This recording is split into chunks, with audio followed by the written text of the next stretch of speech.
I hope you already know the problem. Let's think in this way. If we do not have to make any cake and we can get answers by only making omelette and chocolate milkshake, so can we get 5 items out of 7 omelette and 7 chocolate? So answer is yes, because we can make at most 3 omelette and 2 chocolate milkshake, and if we add this both number we will get 5 items. So we can make 5 items out of 7 egg and 7 chocolate. Let's take another example. Out of 9 egg and 9 chocolate, we have to make 5 items. We can make at most 4 omelette and 3 chocolate milkshake. If we add up, this gives us 7. So yes, we can make 5 items out of 9 egg and 9 chocolate milkshake. Sorry, chocolate. So there is two way to take 5 items: is take 4 omelette and 1 chocolate milkshake, or take 3 chocolate milkshake and 2 omelette.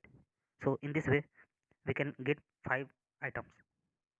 But which to take first? So according to the price, if the price of omelette is less than price of chocolate milkshake, we will take omelette first, and then the rest item we will take chocolate milkshake. So here is the overview of the algorithm. So we can make at most E upon 2 omelette and at most H upon 3 milkshake. If price of omelette is less than price of milkshake, we will try to take omelette as much as possible. So first we will take the omelette, and then if still n is left, then we will take the rest of the item with the milkshake, and we'll return omelette into A plus milkshake into B. That is the price of milkshake and omelette.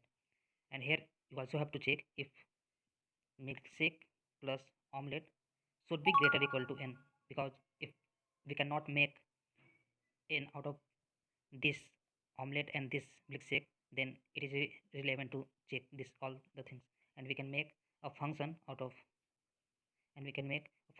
this code. This way we can make n number of items with the lesser cost. So we already know, if we do not have to make any cake, how can we minimize the cost out of omelette and only milkshake? Here we will try to optimize our cost by taking one cake at a time.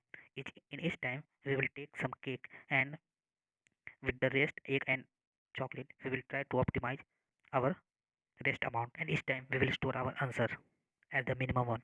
So first time we will take 0 cake, next time we will take 1 cake, then 2 cake, then 3 cake out of n, and each time we will try to optimize our answer.